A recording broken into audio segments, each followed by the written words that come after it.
18 नवंबर की सुबह 8:09 पर पूर्वी दिल्ली के थाना गाजीपुर को फोन पर सूचना मिली कि गाजीपुर के पेपर मार्केट में सीएनजी पंप के सामने खड़े एक ट्रक के पिछले टायर के आगे एक युवक का रक्त रंजित शव पड़ा है।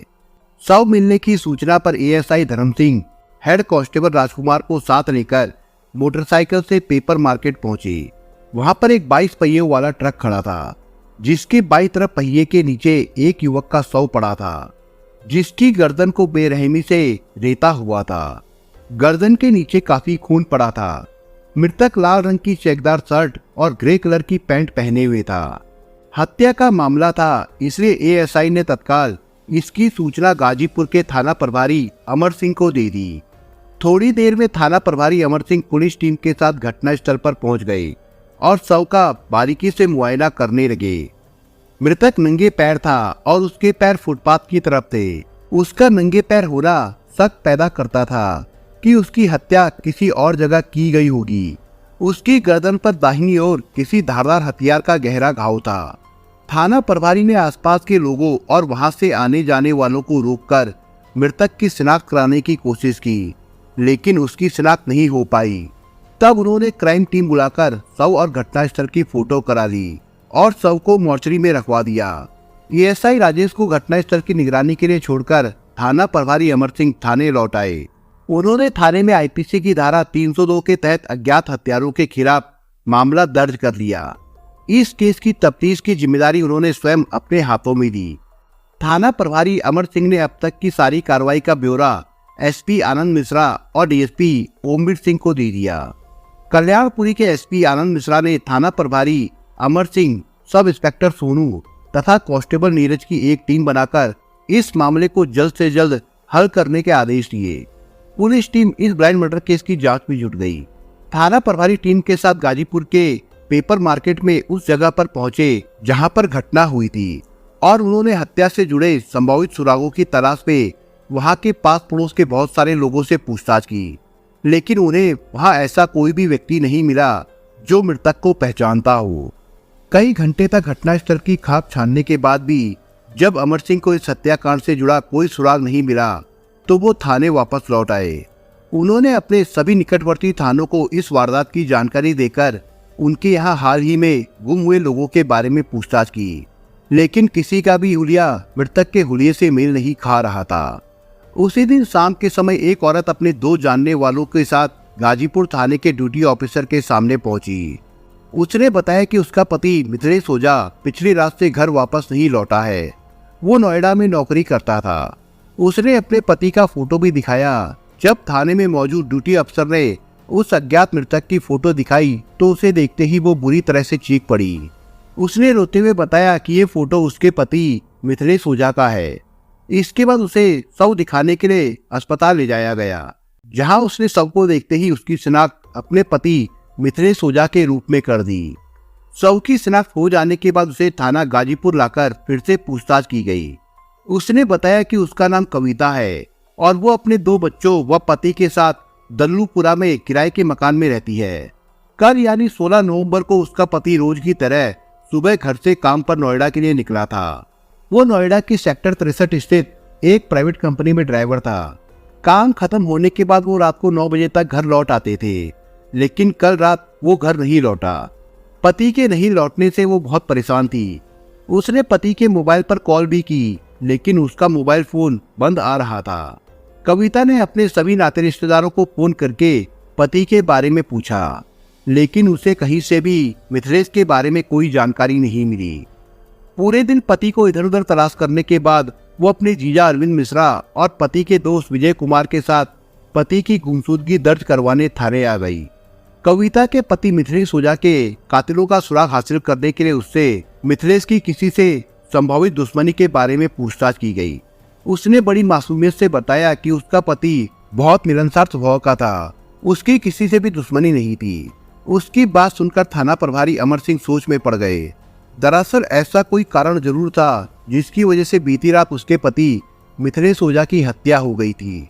अब या तो कविता को अपने पति की हत्या के कारण की जानकारी नहीं थी, या वो जानबूझकर के पुलिस से कुछ छिपा रही थी।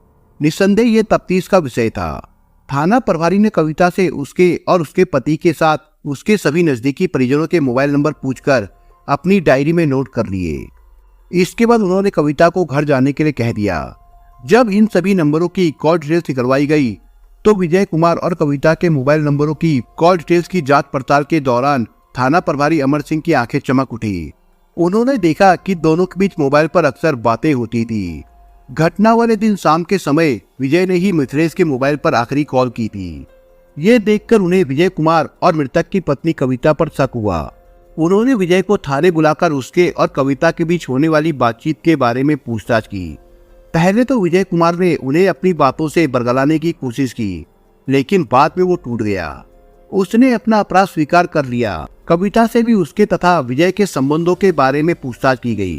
पूछताछ के दौरान कविता ने स्वीकार किया कि उसके और विजय कुमार के बीच अवैध संबंध है, लेकिन पति की हत्या में उनका कोई हाथ नजर नहीं आया। जबकि विजय ने अपने इकबालिया बयान में बताया कि उसने अपने दूसरे साथी दुर्गा प्रसाद के साथ मिलकर इस जघन्य वारदात को अंजाम दिया था। विजय को उसी समय गिरफ्तार कर लिया गया। विजय की सुरागसी पर उसके साथ दुर्गा प्रसाद को भी उसी दिन उसके घर दल्लूपुरा से गिरफ्तार कर लिया गया। पूछताछ के दौरान उसने मिथिलेश की हत्या में शामिल होने की बात स्वीकार कर ली। दोनों आरोपियों के बयान तथा कविता से हुई पूछताछ के बाद मिथिलेश ओझा की हत्या की एक ऐसी सनसनीखेज दास्तान उभर के सामने आई जिसे सुनने के बाद पुलिस वाले भी हैरान रह गए। 35 साल का मिथिलेश ओझा बिहार के जिला रोहतास का मूल निवासी था। अपनी पत्नी कविता तथा 2 बच्चों के साथ वो नोएडा के हरोला गांव में किराए के मकान में रहता था। वो नोएडा के सेक्टर 63 स्थित एक प्राइवेट कंपनी में लोडर गाड़ी चलाता था। उसकी पत्नी कविता सुंदर और चंचल स्वभाव की थी। उन्हीं दिनों हरोला गांव में विजय कुमार ने सुनार की दुकान खोली। दुकान की ओपनिंग के मौके पर उसने बिहार के लोगों को अपनी दुकान पर आमंत्रित किया था। उस प्रोग्राम में कविता भी काफी सज धज कर आई थी। विजय की नजर जब कविता पर पड़ी तो वो उसे एकटक देखता रह गया। विजय को अपनी तरफ देखता देखकर वो एकदम शर्मा गई। उस समय वहां बहुत सारे लोग थे, इसलिए विजय ने कविता से कुछ नहीं कहा। फिर भी प्रोग्राम के दौरान उसने चालाकी से कविता से उसका नाम और मोबाइल नंबर ले लिया। कविता को भी विजय का ये अपनापन बहुत अच्छा लगा। वहां से जाते समय उसने अपने घर का पता बताकर उसे अपने घर पर चाय पीने के लिए आमंत्रित किया। एक दिन बाद ही विजय कविता से मिलने उसके घर जा पहुंचा। विजय को अपने घर आया देखकर कविता बहुत खुश हुई। उसने विजय को बैठाकर उसकी खूब आवभगत की। थोड़ी देर के बाद कविता का पति मिथिलेश ओझा भी वहां आ गया। कविता ने विजय का परिचय मिथिलेश से कराया तो वो बड़ी गर्मजोशी से मिला। विजय ने बताया कि वो भी बिहार के रोहतास का रहने वाला है। कुछ देर वहां रहने के बाद विजय वहां से चला गया, लेकिन इस दौरान आंखों ही आंखों में अपने दिल की बात कविता पर जाहिर कर दी। जवाब में कविता ने भी उसकी ओर देखकर आंखों के इशारों से ये जता दिया कि जो आग उसके दिल में लगी है वही आग उसके सीने में भी धधक रही है। इस तरह कविता के घर आते जाते विजय और कविता का मिलना जुलना शुरू हो गया। एक दिन विजय जानबूझकर कविता के घर उस समय पहुंचा जब मिथिलेश घर में नहीं था। कविता ने विजय को घर में बैठाकर उससे मीठी मीठी बातें करनी शुरू कर दी। विजय को इसी दिन का इंतजार था। उसने कविता को दरवाजा बंद करने का इशारा किया तो कविता ने धीरे से दरवाजा बंद कर दिया और उसके पास आकर बैठ गई। एकांत का फायदा उठाते हुए विजय ने कविता को अपनी बाहों में भर लिया। प्रेम की गर्म सांसों में पिघलकर कविता ने उसे मनमानी करने की खुली छूट दे दी। उस दिन के बाद जब भी उन्हें मौका मिलता वे जमाने की आंखों से छिपकर शारीरिक संबंध बना लेते थे। इस तरह 4-5 साल किसी को भी उनके प्रेमी संबंधों की जानकारी नहीं हुई, लेकिन बाद में कुछ लोगों ने मिथिलेश को बताया कि उसकी गैरमौजूदगी में विजय उसके घर आता है और काफी देर तक रुकता है। ये जानने के बाद मिथिलेश ने कविता को डांटा और भविष्य में विजय से नहीं मिलने को कहा। उस समय तो कविता ने उसकी बात मान ली, लेकिन बाद में उसका मिलना जुलना बदस्तूर जारी रहा। कुछ दिन तक तो मिथिलेश को लगा कि उसकी पत्नी सुधर गई है, लेकिन बाद में जब उसे पता चला कि उसकी गैरहाजिरी में कविता और विजय का मिलना बदस्तूर जारी है तो इससे परेशान होकर वो हरोला छोड़कर दिल्ली के दल्लूपुरा में शिफ्ट हो गया। दूसरी तरफ विजय कुमार कविता के इश्क में इस तरह पागल हो गया था कि जिस दिन भी उसकी कविता से बात नहीं होती थी उस दिन उसके दिल को चैन नहीं मिलता था। कविता के नोएडा से दिल्ली आ जाने के बाद वो सारा दिन कविता से मिलने के बारे में सोचता रहता था। जब उसे कविता की बहुत याद सताती तो वो उसके मोबाइल पर फोन करके उससे बातें कर लेता था। कुछ दिनों के बाद विजय ने कविता से उसके घर का पता पूछा और उससे मिलने उसके घर आना शुरू कर दिया। अभी मिथिलेश ओझा दल्लूपुर में नया शिफ्ट हुआ था। वहां उसे जानने वालों की संख्या बहुत कम थी। उसके घर कौन कब आता है कब जाता है इससे किसी को कोई मतलब नहीं था। विजय कभी कविता से मिलने उसके घर आ जाता तो कभी कविता उससे मिलने चली जाती थी। विजय के पास इंडिका कार थी। वो कविता को कार में बैठाकर लॉन्ग ड्राइव पर ले जाता। रास्ते में कहीं एकांत जगह पर कार खड़ी करके दोनों अपनी वासना की आग ठंडी कर लेते थे। इस तरह कविता और विजय दोनों मिथिलेश की आंखों में धूल झोंक कर काफी दिनों से शारीरिक संबंध बनाते रहे। घटना से कुछ दिन पहले एक दिन मिथिलेश के मकान मालिक ने उसे अपनी दुकान पर बुलाकर कहा कि उसने कल उसके दोस्त विजय की मोटरसाइकिल पर कविता को बैठे देखा था। कविता विजय की मोटरसाइकिल के पीछे उसकी कमर में हाथ डाले बैठी थी। ये सुनकर मिथिलेश के तन बदन में आग लग गई। उसने मकान मालिक को धन्यवाद कहा और घर लौटकर कविता को खूब डांटा। दूसरे दिन वो अपने दोस्त विजय से मिला और उसे अपने घर आने से मना करके धमकी दी कि अगर उसने कविता से मिलना जुलना नहीं छोड़ा तो अपने भतीजे मुन्ना की मदद से उसकी हत्या करा देगा। विजय मिथिलेश की बात सुनकर डर गया। वो जानता था कि गुड़गांव में रहने वाला मिथिलेश का भतीजा मुन्ना कई खतरनाक बदमाशों को जानता है और अगर मुन्ना चाहे तो बड़ी आसानी से बदमाशों से उसकी हत्या करा सकता है। दूसरे वो कविता के बिना भी नहीं रह सकता था। मिथिलेश की धमकी के बाद विजय के मन में सदा ये डर बना रहता था कि अगर उसने मिथिलेश को अपने रास्ते से नहीं हटाया तो किसी भी दिन उसकी हत्या की जा सकती है। इस बारे में कई दिनों तक सोचने के बाद उसने मन में मिथिलेश की हत्या करने का इरादा बना लिया, लेकिन ये बात उसने कविता को नहीं बताई। एक दिन उसने अपने दोस्त दुर्गा प्रसाद को विश्वास में लेकर उसे पूरी बात बताई। साथ ही ये भी कहा कि अगर वो मिथिलेश की हत्या में उसका साथ दे तो इसके बदले उसे अच्छी खासी रकम देगा। 40 साल का दुर्गा प्रसाद दिल्ली में छोटा मोटा काम करके अपने परिवार की गुजर बसर कर रहा था। उसकी बड़ी बेटी शादी के लायक हो गई थी, इसलिए उसे बड़ी रकम की जरूरत थी। वो विजय कुमार का साथ देने को राजी हो गया। 17 नवंबर 2017 की शाम विजय कुमार ने फोन करके दुर्गा प्रसाद को अपनी दुकान पर बुलाया। दुकान के बाहर उसकी कार खड़ी थी। योजना के अनुसार दोनों कार में सवार होकर नोएडा के सेक्टर 11 की रेड लाइट पर पहुंचकर मिथिलेश ओझा के काम से लौटने का इंतजार करने लगे। करीब 8:30 बजे मिथिलेश ओझा अपनी मोटरसाइकिल पर उधर से आता हुआ दिखाई दिया तो विजय ने उसे आवाज देकर बुलाया।